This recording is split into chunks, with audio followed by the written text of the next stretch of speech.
How long do you take to paint a single Warhammer model? 20 minutes? An hour? More? Or maybe your army is 100% grey plastic, still on the sprue. Well, I'm going to time myself and see just how long it takes to get great results and offer some simple tips along the way. My name's Nick, this is Miniature Death, and we're going to speed paint some glorious...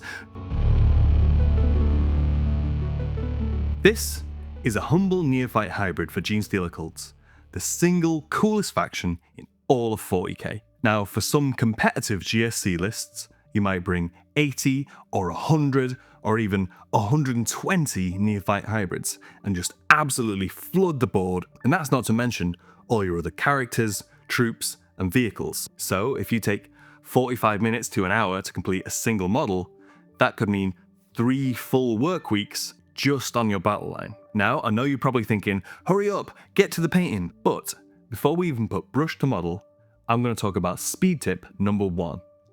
Get organized. You don't want to waste time trying to get all your different tools at different steps of the process. So let's get everything in one easily accessible place. I've got 1 cultist primed in Colourforge standard grey, 2 brushes, a big dry brush and a size 3, a paper towel and water for cleaning the brushes, and a whopping 9 paints, and a massive can of White Monster for the crippling caffeine addiction. Alright, all set. We're ready to start the timer and get painting. I start off by dry brushing the whole model with Ivory Tusk. Now, if you don't know what dry brushing is, there are 100 billion videos on YouTube that will do a better job of explaining. Basically, it means removing almost all the paint from your brush on a piece of paper towel and flicking it across the model so you're only catching the edges. All we're looking to achieve is dark grey in the shadows and lighter colours on the raised surfaces. Now, believe it or not, we've just done almost all the painting on like 75% of the model. Next, we're going to use Flesh Tearers Red on any clothing. Contrast paint works fantastic over our pre-shade, but try and keep it off any other areas. If you do spill, it's not the end of the world to tidy up, but with speed painting, you can actually save time by slowing down and avoiding really obvious mistakes.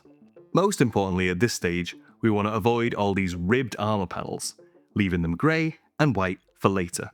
And that tees up speed tip number 2. Keep it simple, stupid. Sure, we could paint all of the ribbed armor panels a unique colour for our army, or we could let the priming and dry brushing do all the hard work for us and skip to the more fun stuff. Really, it's all about keeping your colour scheme minimal and impactful without needing loads of different paints. So next, we've got some Black Legion for his boots, his gun, these little grenades, and these sticks of dynamite. And if you fancy, you can paint his little holster and any pouches brown as a treat. Obviously, I've cut out some of the drying time, but with about 2 or 3 colours in about 2 or 3 minutes, we've painted almost all the details on our model. Which brings me to speed tip number 3. Don't sweat the small stuff. Neophyte hybrids are absolutely packed with detail. They've got all these little belts and chains and pipes and bells and lights and whistles. And sure, you could agonise over painting every single one of them perfectly, or you could just not do it. Because there's only really 2 things that matter on any Warhammer model: the head and the weapon. So let's add a little bit of silver to his gun, and also these tubes on his chest. And finally, we can pop a little bit of gold onto his cult icon, a little colour variation onto his shotgun, and this little mouthpiece thingy on his suit. And finally, I reckon we're ready for a wash, which brings me to speed tip number 4. Washes are your friend. They're easy to use, they massively increase readability, and you can slap them over contrast paints to increase the contrast between light and dark even more. So let's take our Agrax Earthshade and apply a thin coat all over the model, avoiding his little head if you can, but we're going to paint over that later anyway. Just make sure every single nook and cranny has a thin coat. And now we can have a little break. A wash like this takes about 20 minutes to half an hour to dry. It really depends on what your room is like.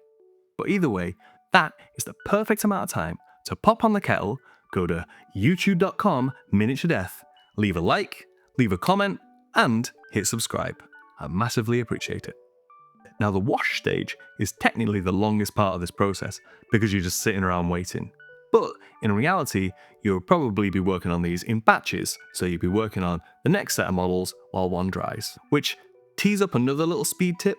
We're going to call it speed tip 4.5. Basically, batch painting is incredibly productive, but it can drive you insane. I recently painted 40 of these Kroot carnivores for my Tau army, and I did them in batches of 20, which was very fast, but it made me want to die. My advice to you is do stuff in batches of maximum 10, ideally more like 5, because then you can really slow down and enjoy each model personally, which is what this whole process is really about, isn't it?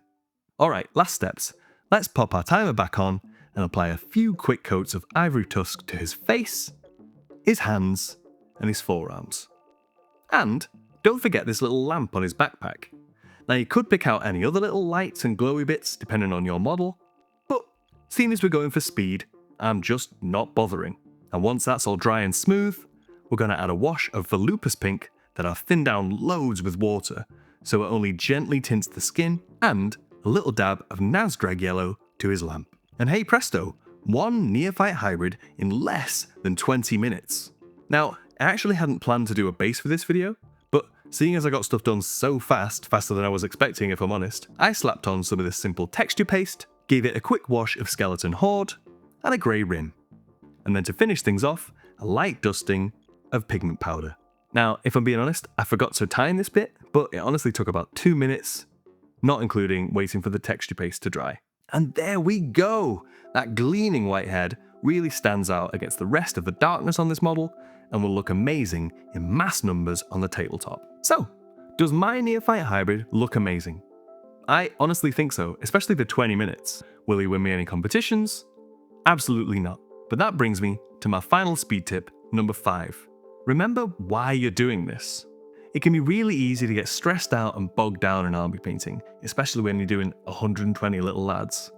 But you gotta remember that we're doing this to have fun. No matter how fast you go, if you're not enjoying yourself, why are you bothering? If you absolutely love painting, then feel free to luxuriate in all the details and get it up to Golden Demon standard. But if you're finding painting a bit boring at the moment, or you just want to get tables on a tabletop fast, then just slop a couple of colours on and call it a day. Literally, nobody is going to judge you. Because at the end of the day, even the shittiest painted Neophyte Hybrid, when he's got 120 of his mates behind him, can absolutely smash up the enemy and win you the game. My name's Nick, this is Miniature Death, and let's take a look at our final cultist.